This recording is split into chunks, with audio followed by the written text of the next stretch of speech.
Según la leyenda, en 1625, un filósofo chino, Chen Yuanyun, daba clases de caligrafía y filosofía a la nobleza japonesa y al shogun. Una vez por la noche, regresando de estas clases a su monasterio, él fue atacado por un grupo de bandidos callejeros. Sus 3 guardaespaldas fueron desarmados y el mismo filósofo fue amenazado de muerte. Pero de repente el maestro se escapó de los bandidos arrojándolos todos al suelo. Sus guardias estaban impresionados y comenzaron a pedir al maestro que les enseñara este arte de combate, pero no respondía a sus peticiones. Los guerreros pasaron toda la noche bajo las paredes de su monasterio hasta que el maestro accediera. Uno de los guerreros fue entrenado en lanzamientos de shuajiao, otro en técnicas de agarre y estrangulamiento y el tercero en golpes en puntos vitales. Y precisamente estos 3 estilos de combate son la base de ninjutsu, arte del sigilo, arte ninja, de los que hablaremos hoy. Bienvenidos. Muchos se imaginan a un ninja como a un hombre de traje negro ajustado de pies a cabeza, con una ranura para los ojos, capaz de matar a 10 personas a la vez.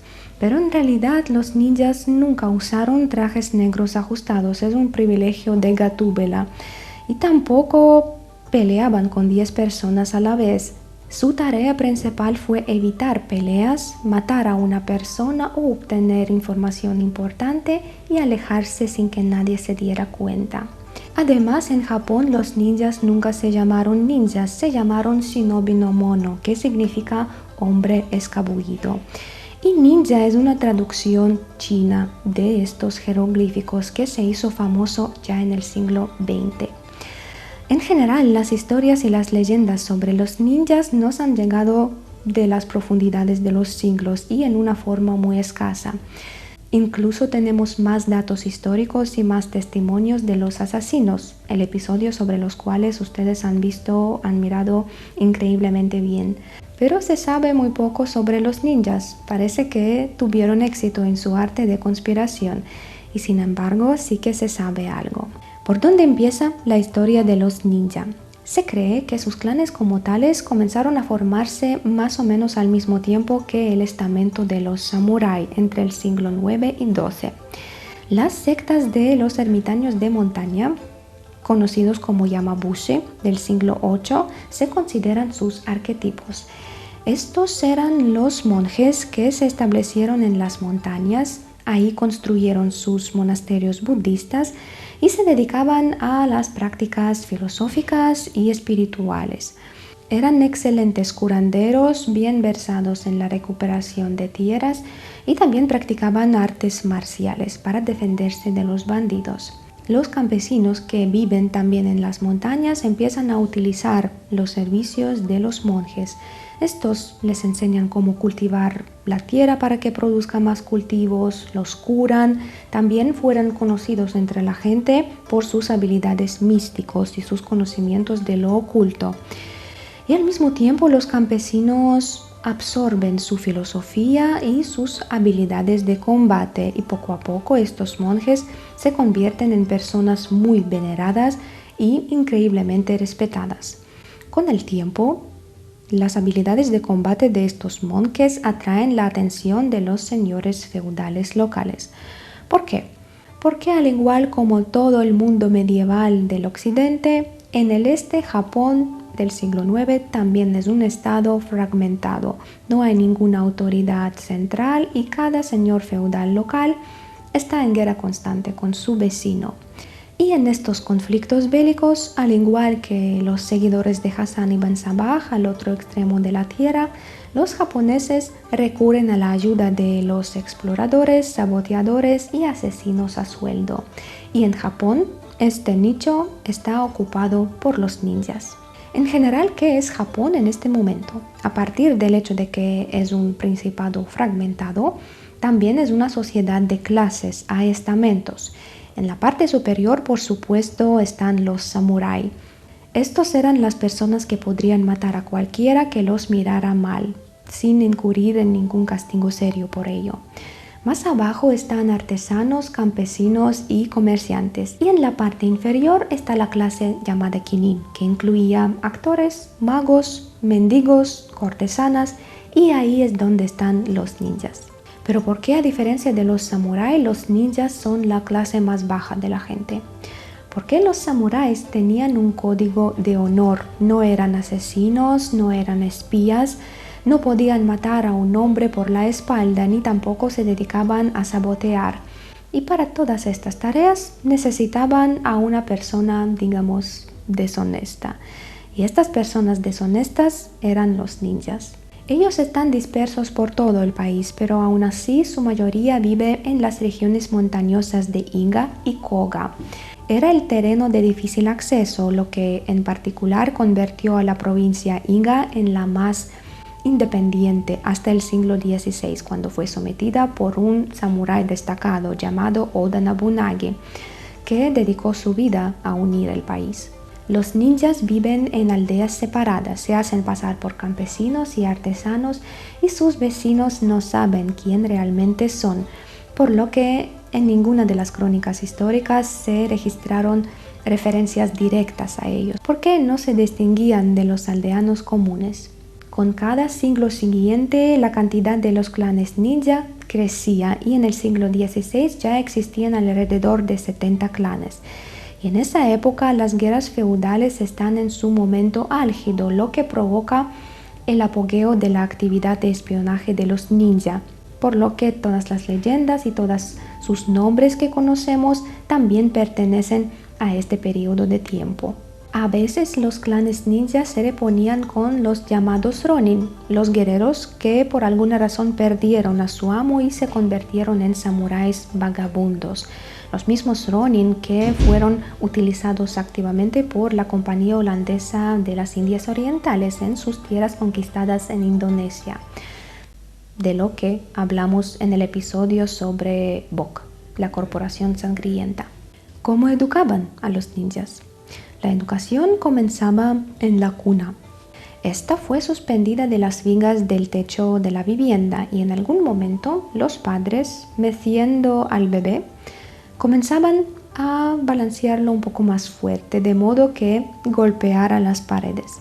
El bebé comenzó a formar impresiones espaciales. Él entendía que cuando se balanceaba más fuerte tenía que agruparse un poco para no recibir el golpe. Cuando el bebé aprendió a agruparse, los padres comenzaban a girar la cuna, entrenando así el aparato vestibular del bebé.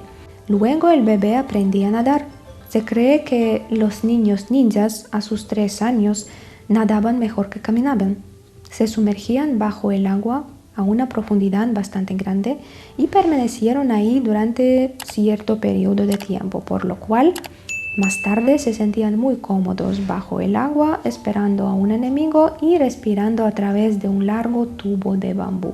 Cuando el niño aprendió a nadar y podía caminar, le enseñaban a correr muy rápido. Como entendemos, esta habilidad fue extremadamente importante para tal profesión. Carrera de obstáculos, carrera de rocas, carrera de barrancas, carrera con un sombrero de paja. El futuro ninja se ponía un sombrero de paja en su pecho y tenía que correr muy rápido para que una ráfaga de viento ascendiente sostuviera este sombrero en su pecho, y si corría suficientemente rápido, el sombrero no se caía. Cuando el niño se sentía seguro en la tierra y en el agua, fue enviado en el aire. Empezando su entrenamiento con un tronco normal que estaba en el suelo, poco a poco pasaba a los troncos más finos y ya elevados en el aire, y luego caminaba por la cuerda. También era crucial poder sentirse cómodo en la oscuridad y en el espacio cerrado, y para esto el niño fue encerrado en una cueva con una vela o con una brasa y estuvo ahí durante un cierto periodo de tiempo, orientándose en la oscuridad, jugando, buscándose comida previamente quedada en esta cueva para él. Y después de varios años de tal entrenamiento, el niño podía ver bastante bien en la oscuridad. Además, los ninjas tenían que superar el dolor y dominar su cuerpo. Saltaban de alturas grandes, saltaban en árboles de rama en rama, sabían caerse permaneciendo no solo ilesos, sino también capaz de huir o luchar. Uno de los entrenamientos era colgarse en un árbol durante una larga cantidad de tiempo para que luego pudieran colgarse así como un racimo de plátanos esperando su víctima y cuando ésta pasaba por debajo saltar sobre ella. Al igual que los asesinos, los ninjas también sabían usar medicamentos y venenos. El veneno en la Edad Media es una opción de ganar para matar, especialmente si necesitas pasar desapercibido o ocultar el crimen. Era imposible detectar el veneno en el cuerpo humano y a menudo la muerte de algún señor feudal era aceptada como algo muy natural, mientras que en realidad era un asesinato. Uno de los asesinatos más famosos del estilo ninjutsu era cuando el ninja estaba colgado en el techo o escondido en el ático, debajo del cual dormía su víctima. A través de un agujero en el piso del ático, el ninja bajaba un hilo directamente a la nariz o a la oreja del dormido, haciendo rodar ahí gotas de veneno. El hombre podía morir de inmediato o después de varias horas y el ninja salía desapercibido. Gran parte de su entrenamiento físico y de combate los ninjas tomaron de los samuráis. No tenían ningún sistema original propio. Aprendieron y adaptaron todas las artes marciales ya existentes en Japón.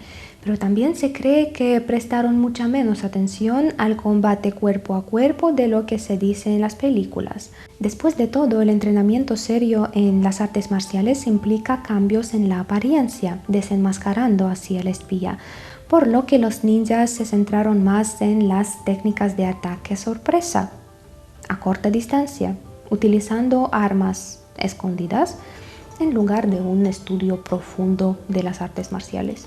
Los ninjas hacían hincapié en la lucha en espacios pequeños y confinados, así como en las técnicas de asfixia como más silenciosas en comparación con los lanzamientos. Y al llegar a los 15 años, un niño entrenado de esta manera se convertía en un ninja.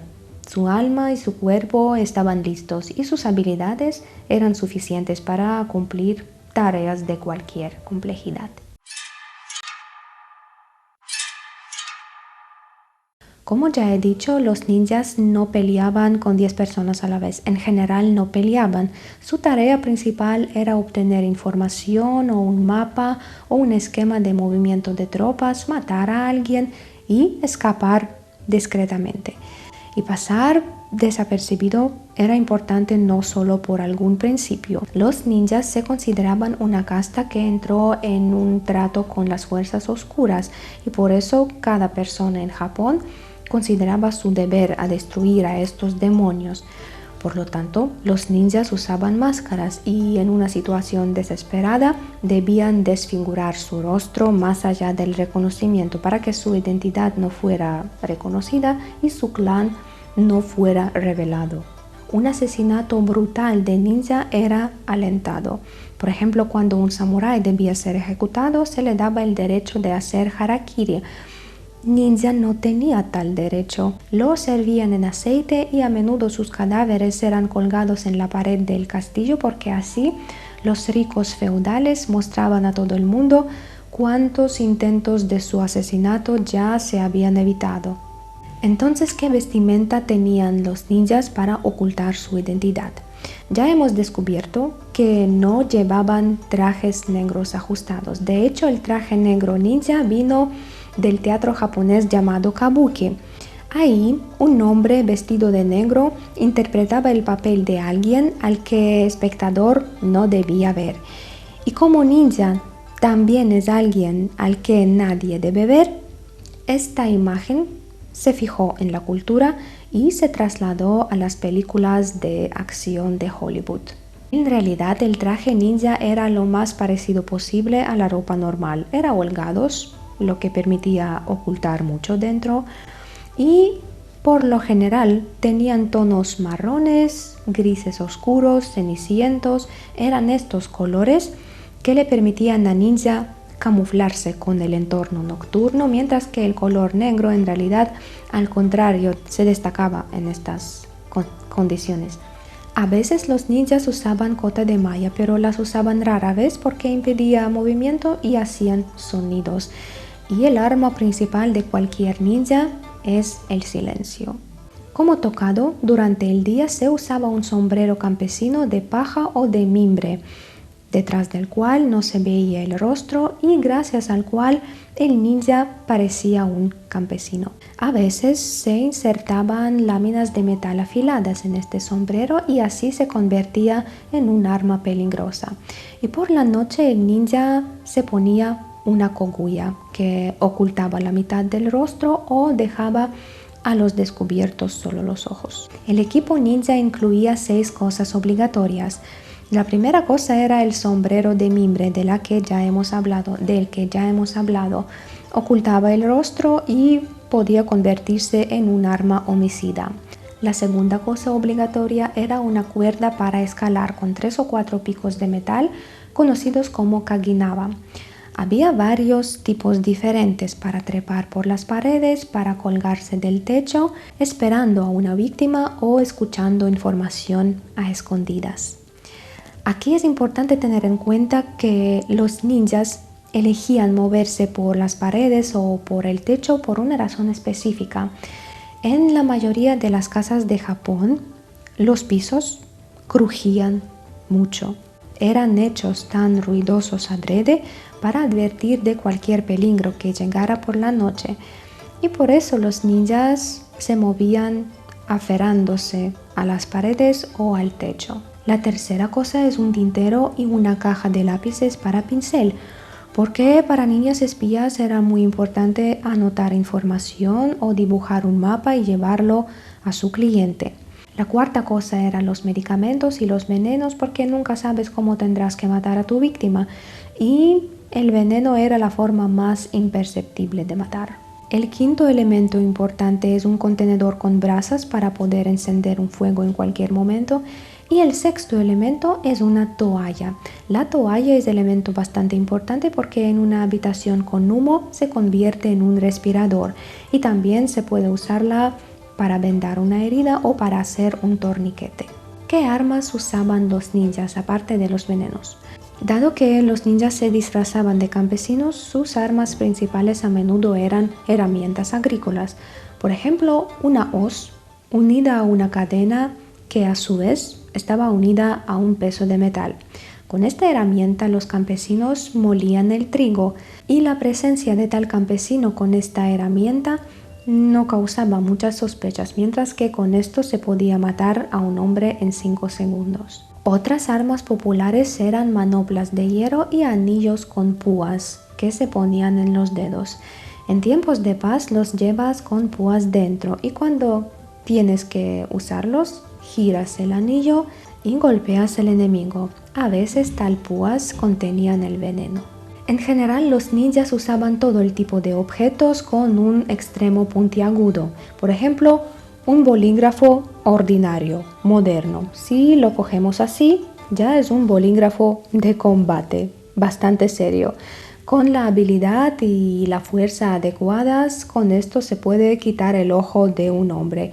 Y alguien con la experiencia incluso puede matar a un hombre con este bolígrafo de combate. Y tales cosas afiladas como por ejemplo los palos de madera, los ninjas sí que las usaban en combate cuerpo a cuerpo. Cerbatanas con dardos venenosos de 5, 7 o a veces 30 centímetros de largo.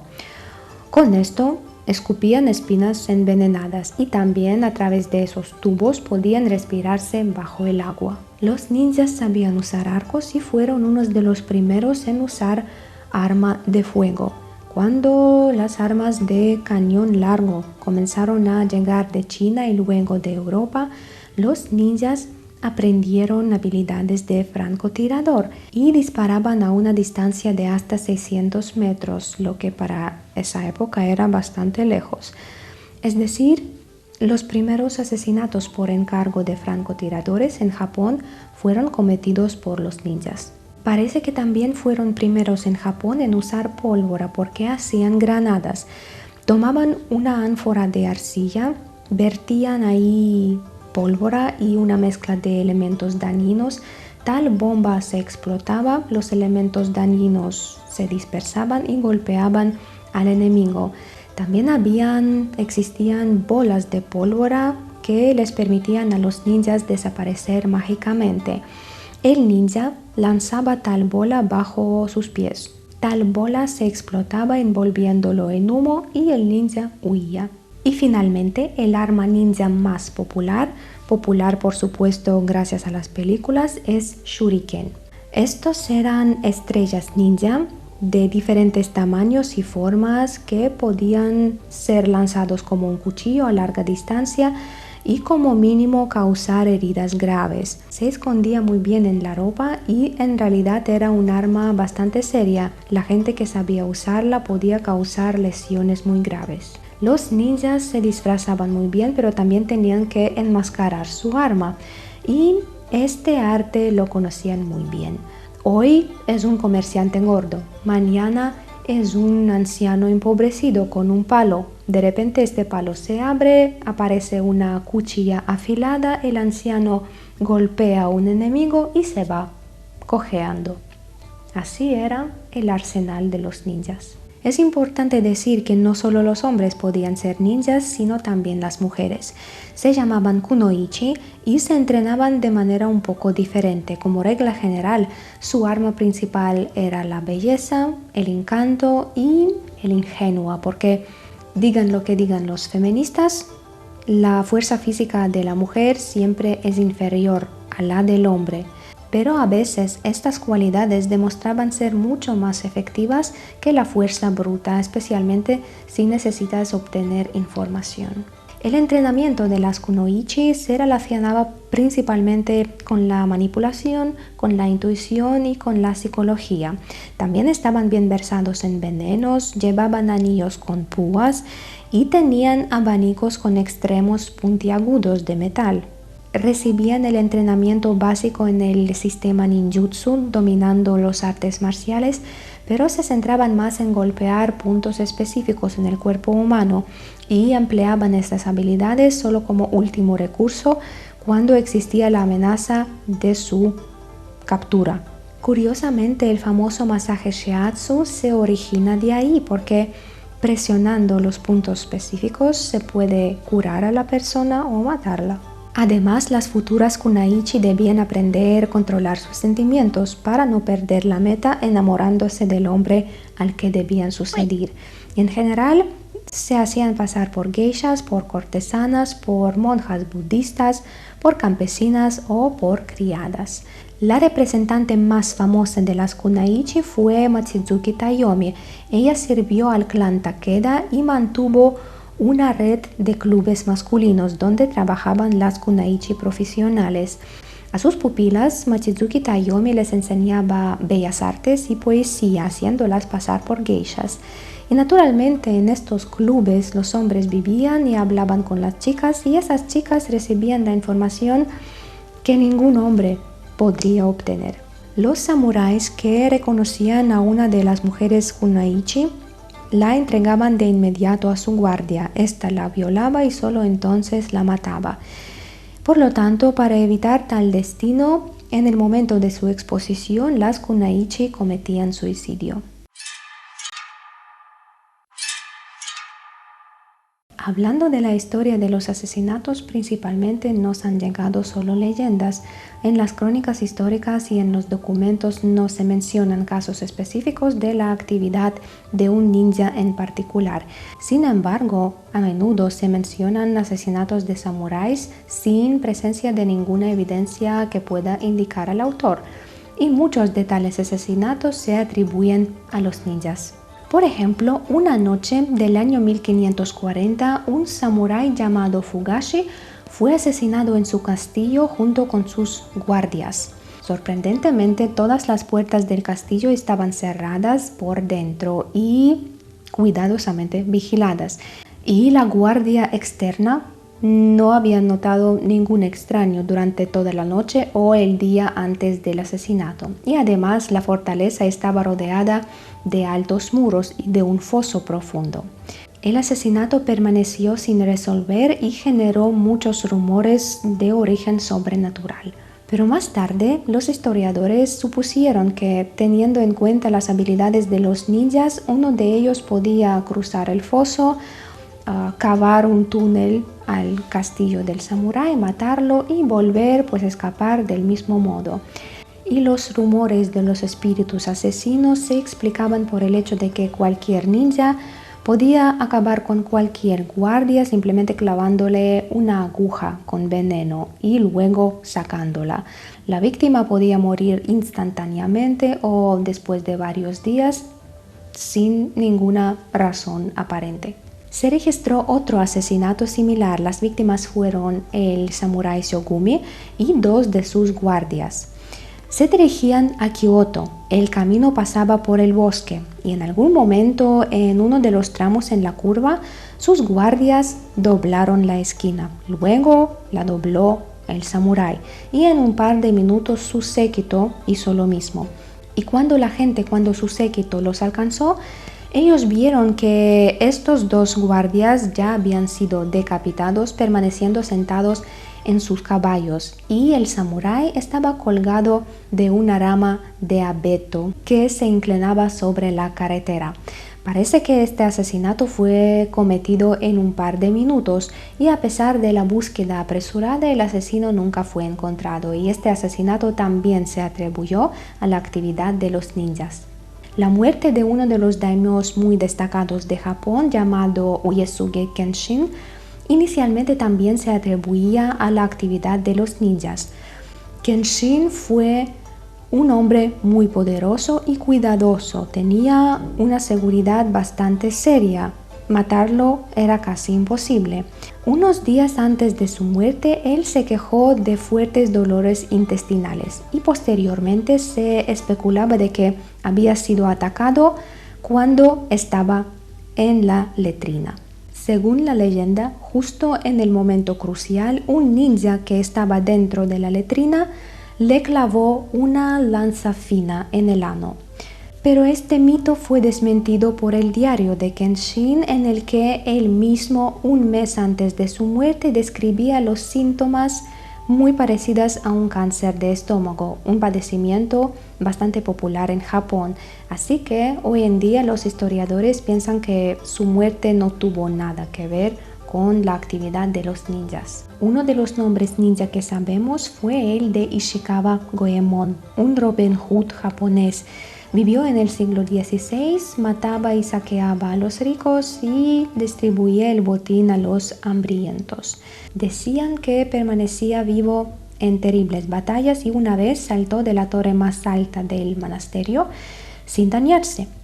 Pero su nombre nos llegó precisamente porque fue capturado intentando asesinar al político japonés Toyotomi Hideyoshi. Por este intento, decidieron hervirlo en el agua junto con su hijo pequeño. Y aquí están 2 versiones de lo sucedido. Según la primera versión, Goemon, estando hirviendo en el agua, estaba de pie, sosteniendo a su hijo sobre su cabeza, y en el último momento sus verdugos le arrebataron a su hijo de sus manos porque estaban tan impresionados con su espíritu y tal que decidieron salvarle la vida al niño. Y según otra leyenda, el mismo Goemon, tan pronto como el agua comenzó a hervir, bajó a su hijo a la profundidad del recipiente para que el hijo muriera instantáneamente sin tormento. Otro ninja cuyo nombre ha llegado a nuestros días fue Kato Danzo, conocido como Kato Volador. Se hizo famoso por sus trucos mágicos, incluso decían que podía volar. También vivió en el siglo XVI y algunos historiadores creen que sus habilidades mágicas eran una especie de hipnosis grupal. Según varias crónicas, el daimyo Uesugi Kenshin, quien murió de cáncer y no de la letrina, había escuchado hablar sobre Kato Danzo, por lo que lo invitó a su palacio. Decidió probar sus habilidades ofreciéndole robar una espada de uno de sus vasallos. Y Kato Danzo no solo logró robar la espada, infiltrándose en el castillo, sino también capturó a una joven criada. Kenshin se dio cuenta de que Kato Danzo podría ser un aliado perfecto y se le llevó a su servicio. Pero luego se sospechó de ser agente doble y trabajar para uno de los enemigos de Kenshin, por lo que fue decapitado. Uno de los ninjas más famosos también fue ninja llamado Sanada Nobushige. Él creó un escuadrón de élite de los 10 mejores ninjas llamados los 10 temerarios de Sanada. Luego sus imágenes se trasladaron al anime, al manga y en general a la cultura japonesa, pero estos 10 temerarios sirvieron en el lado equivocado, sirvieron a Toyotomi Hideyoshi y casi todos murieron durante el asedio del palacio del castillo de Osaka, sitiado por Tokugawa. Y así, Tokugawa unió a todo Japón bajo su mando y su familia permaneció en el poder por los siguientes 250 años. El nombre de otro destacado ninja llamado Hattori Hanzo ya está asociado con Tokugawa, porque este ninja creó una red de espías para Tokugawa y obtuvo el título de daimyo, es decir, el título del príncipe, algo increíble para los ninjas en general, porque recordamos que los ninjas eran la clase más baja de la gente. Pero hasta el día de hoy en Tokio, en Japón, hay una línea de metro llamada Hansomon en su honor, y también las puertas del Palacio Imperial de Tokio llevan su nombre, Hanzo. Entonces, ¿qué sucede después con nuestros ninjas? Tokugawa une a Japón y resulta que los ninjas no pueden existir en este mundo pacífico donde no hay lugar para las escaramuzas feudales. Con el tiempo, la necesidad de los servicios de espías o asesinos a sueldo de tal nivel desapareció y los ninjas comenzaron a utilizar sus habilidades en otros oficios, incluso trabajaban de policías. Todos los clanes de los ninjas parecen haberse disuelto en esta nueva sociedad japonesa, aunque en Japón se cree que su inteligencia, que a principios del siglo XX estaba en un nivel muy alto, tomó sus conocimientos y sus habilidades de los ninja. Estaban increíblemente informados de todos los movimientos de su enemigo. A finales del siglo XVII, los ninjas abandonan la escena y solo regresan a ella en el siglo XX, pero ya será la escena teatral. La primera película sobre los ninjas fue la película japonesa muda del año 1915. Fue llamada La leyenda del ratón monstruoso. Y en el cine occidental, los ninjas aparecieron por primera vez en una de las películas de Bond llamada Solo se vive dos veces del año 1967.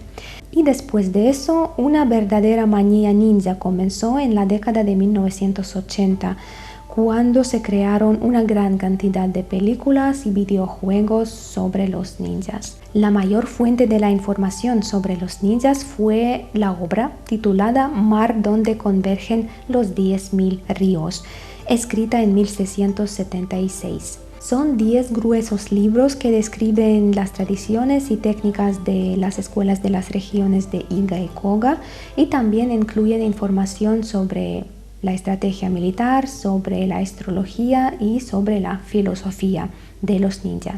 De hecho, precisamente de este manual sabemos quiénes eran ninjas, qué hacían, qué armas tenían y algunas de sus leyendas y de sus nombres. Ahora en todas las partes del mundo existen las escuelas del arte ninjutsu, pero se cree que todas ellas, incluso las japonesas, están muy lejos del arte real, del conocimiento real de los ninjas.